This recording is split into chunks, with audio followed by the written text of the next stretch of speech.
Fala, Lux do Bando, fala Fiel, como é que vocês estão? Vocês estão belezinha, rapaziada? Cara, mais um vídeo aqui no canal. Eu não sei se vocês viram aí, o Diego Pereira, né? Ele foi lá no Alambrado Alvinegro, né? Do Cascão, lá do Tocuí no Cascão, né? Lembra que eu trabalhava lá na... Acho que ele trabalha ainda, não sei o nome da bola com o Craque Neto, né? Enfim, ele tem um canal também no Alambrado Alvinegro aí, né? Acho que é esse o nome do canal, né? E aí o Diego Pereira, que inclusive acho que foi demitido do Corinthians, né? Ele tava na comissão técnica lá do professor Ramon Dias e do seu auxiliar e seu filho Emiliano, né? Pra quem não lembra, o Diego Pereira sempre aparecendo nos bastidores, né? Naquele serviço de coach, né? Empurrando os caras, né? Motivando os jogadores do Corinthians, né? Ele basicamente fazia o trabalho do Coelho, né? Lembra quando o Coelho era técnico do Corinthians, né? O Coelho queria ser o coach ali dos jogadores ali, o cara da motivação, mas o trampo dele era ser técnico, né? O Diego Pereira, de fato, tinha o trampo de motivar os caras ali. E eu acho que ele era preparador físico também. Não tenho certeza, tá, pessoal? Não tenho certeza. Mas, enfim, ele foi na Alambrado aqui e ele contou os bastidores, né? Do caso do Garro com o Memphis Depay, da troca, né? Da camisa 10, que era do Garro, e foi pro Memphis, né? Eu vou botar aqui pra vocês ouvirem e vamos trocar ideia sobre, né? Espero que dê pra vocês ouvirem no vídeo aí também. Não vou botar o vídeo não, mas só vou botar o áudio aqui. Acho que vai dar pra vocês ouvirem aqui no vídeo, a gente debate sobre, beleza? Vou botar aqui. Essa bomba caiu na minha mão, cara. Foi mesmo? Caiu na minha mão, porque como eu falo espanhol e falo inglês e eu tenho uma relação boa com o Garro e tenho uma relação muito boa com o Memphis, acabou que de uma forma natural e até uma característica minha, né? Eu acabo ajudando muita coisa nos bastidores para tentar minimizar e fazer com que o ambiente fique bom.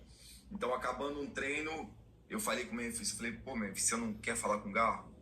Ele falou, pô, boa ideia, chama ele aí para conversar. A gente chamou o Garro e o início da conversa é engraçado, porque eu conto isso para a família, para os amigos nos bastidores e tal, que parecia muito aquele filme Meu Nome Não É Johnny, né? Que o cara, não sei se você já viu esse filme, que o cara entra e tenta traduzir. O Diego, naquele momento, era o Meu Nome Não É Johnny, cara, porque era uma conversa muito séria, onde os dois lados, né, tinham seus interesses, né? Tem as suas Estava chateado e o outro, é verdade. Mas é uma questão contratual e que acontece no futebol. Tanto é que o Memphis inicia a conversa com o Garro falando isso, falando, olha, é uma questão contratual. Eu estava no Barcelona, eu era o 9 do Barcelona, veio o Lewandowski, eu tive que pegar 14. Eu não queria. Só que era o Lewandowski. E quando eu cheguei aqui, eu não conhecia você. Não de respeito, mas eu não conhecia você, eu não sabia do teu potencial. E eu falei que por uma estratégia de marketing, por eu ser o 10 da seleção holandesa, eu tinha que ser o 10 no contrato. Não é nada contra você. E o Garro respondia e eu traduzia de uma maneira mais educada pro Memphis, e o Memphis respondia, o Garro respondia bravo. Chateado. E o Memphis também, chegou um momento que o Memphis também respondia, né, sobre as características do contrato e tudo mais, não uma questão de marketing, que o Memphis tem um suporte do pessoal do marketing dele muito grande, então existe uma estratégia também para 10 do Memphis. Tivemos outras oportunidades para resolver, inclusive o Memphis torceu o tornozelo num treino, eu fui levar o Memphis na ressonância e na volta era aniversário do Hugo Souza, eu não iria para lá. E aí o Memphis falou, pô, Diego, se você não for, eu vou ficar deslocado, porque ninguém fala inglês, vai pra lá, fica lá comigo 5 minutos e tal. E aí eu passo lá no aniversário do Hugo, tá o Garro sentado com o Romero, aí o Memphis chama o Garro, começa a trocar uma ideia de num outro ambiente, numa questão mais informal, e aí foi uma conversa ainda mais saudável. Essa bomba caiu na minha mão, cara. Foi mesmo? Bom, passei aqui o áudio completo pra vocês, né? Queria debater sobre alguns assuntos. Na primeiro, isso aí já foi, tá ligado? Acho que já é passado já. A questão do Memphis ali pegar a camisa 10, né? Do Garro. Eu lembro que ninguém escondeu que houve sim como é que pode dizer? Uma má disposição ali, né? Com essa situação. É uma situação de fato chata, né? E assim, eu queria citar algumas coisas aqui, mano.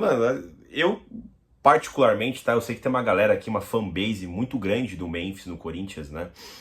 Tem até um amigo no canal, o Cauã, né, que sempre fala sobre isso, né? Que ele não é muito chegado no Memphis e tal. Tem alguns amigos meus que também não são, mas tem uma grande... Acho que a maioria do Corinthians não gosta muito do Memphis, né? Até pela pegada street que ele tem, né?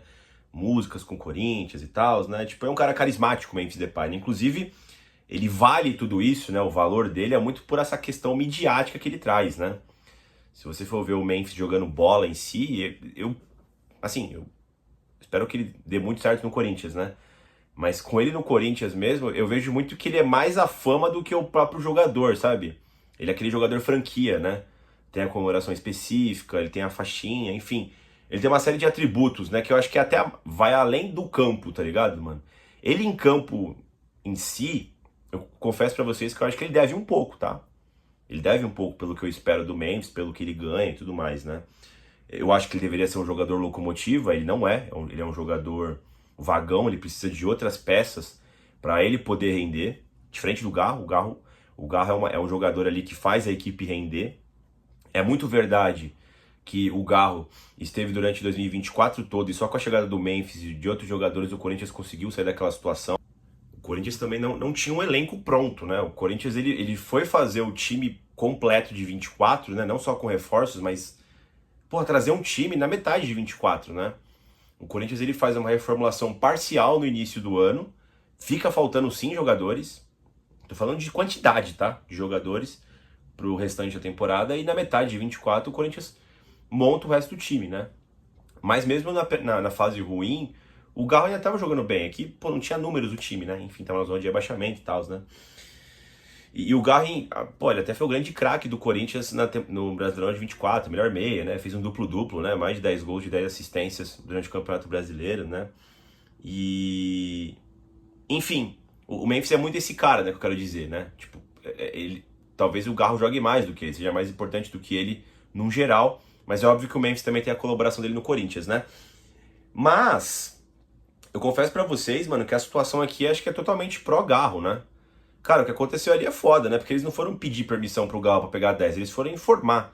E assim, eu acredito também que não seja só um erro do Memphis, tá? É claro que eu acho um pouco de soberba você pedir a camisa 10 de qualquer time.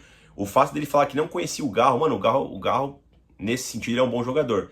Mas poderia ser qualquer jogador, poderia ser o Charles com a 10, tá ligado, mano? Eu acho uma falta de respeito tremenda você chegar impondo que você quer camisa camisa tal, que você bate pênalti, que você quer faixa e o caralho.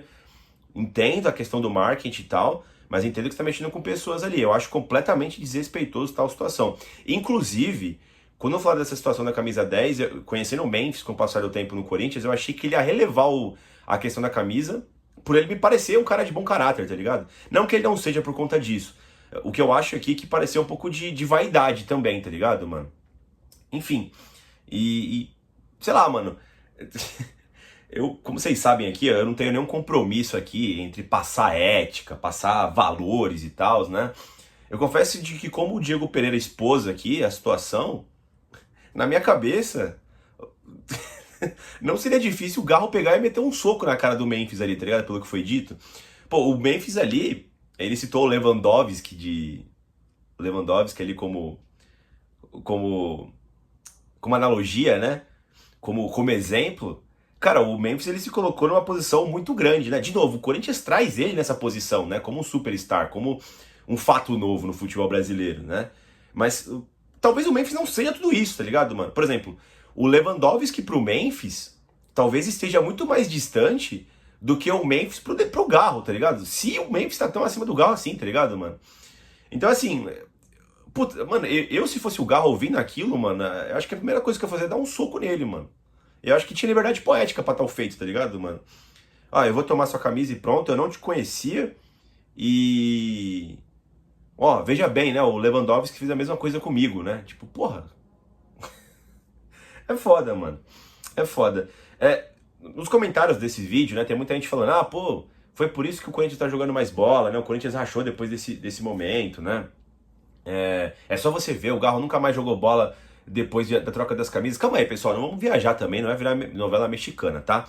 Tiveram vários fatos. O Garro sofreu acidente no começo do ano, ele já tava meio bichado desde o ano passado, jogando no sacrifício, né? O Corinthians fez um baita campeonato paulista, tá ligado, mano? Não só o Garro, mas a equipe toda foi muito mal em todos os jogos da Copa Libertadores, exceto o último contra o Barcelona de Guayaquil foi bastante decente. O Corinthians venceu por 2-0, né? Quase consegue ainda o terceiro. E aí depois disso, o Garro se lesiona, né? O Garro não tá jogando tanta bola porque ele não tava nem em campo, ele ficou quase 3 meses aí sem jogar, voltou a jogar agora os 2 últimos jogos com o professor Dorival. E as partidas, tirando a Libertadores, que a equipe toda foi mal em geral, o Garro foi decisivo em diversos jogos do Campeonato Paulista. Nas 2 partidas contra o Santos, né? Uma que ele faz um golaço, a outra na semifinal também, né? Não sei se foi aqui, eu não lembro agora qual que foi que o Yuri fez 2 gols. Se foi na semifinal, se foi na fase de classificação contra o Santos, né? Mas ele dá um belo passe, continua jogando muita bola junto com o Memphis e com o Yuri. O Corinthians, ele continuou forte com o tridente do ano passado que fez show aqui no Brasil. Yuri, Garro e Memphis. A questão é que o Corinthians depois lidou com a lesão grave do Garro, que deixou ele muito tempo fora. E o Corinthians não soube se encontrar fora do losango. O Ramon Dias não teve tempo de conseguir fazer o time suprir essa mudança. O Dorival, por enquanto, também não conseguiu, também não teve o tridente à disposição. O Memphis se machucou, o Garro estava machucado o tempo todo, o Yuri agora se machucou. Então, assim, não venha com esses paradigmas, né? É claro que a gente descobrir que talvez o Garro, supostamente, né, falou pro empresário dele que pode procurar novas ofertas e que ele pode decidir deixar o Corinthians, não é só a questão da camisa 10, tem várias coisas. Mano, olha a presidência do Corinthians aí, estamos sem presidente, tá ligado, mano, no momento? Tá uma bagunça política, né? Então, uma coisa, eu acho que não tem nada a ver com o outro especificamente. Eu acho que tem todo um contexto para essa fase atual do Corinthians, né? Mas, enfim, eu queria mais citar aqui o bastidores, né? O cara tava lá no dia, né? O Diego Pereira, né? Inclusive, tinha sido o Fabinho Soldado que tinha conduzido a situação, né? Foi o que foi passado pra gente na época, né? Pra vocês verem, pessoal, todas as notícias que a gente recebe, por exemplo, as notícias que a gente recebeu hoje, dia 19, que o Garro supostamente mandou o empresário dele buscar ofertas aí ao redor do mundo, é meio que um telefone sem fio, né? Tipo, aconteceu o fato A, aí tal pessoa passou pra tal pessoa, que passou pra tal pessoa, que passou pra tal pessoa, que chegou na gente de alguma forma. Você pode ver que, assim, existe alguma coisa, existe alguma coisa, mas não sempre a resposta que a gente tem, a informação que a gente tem é tão cristalina. E pra você ver como é que mudou, né? Primeiro falaram que o Fabinho que conduziram, depois falaram que foi numa boa, agora já houve um pega pra capar, já houve aqui, agora você tem informações da meio que a falta de humildade do Memphis, né? Então, assim, pessoal, é foda essa situação, né? Eu acho que isso tá no passado já, mas só pra passar aqui a minha opinião sobre sabendo desses bastidores, certo? Dito isso, pessoal, deixa o like no vídeo, se inscreva no canal e vai Corinthians!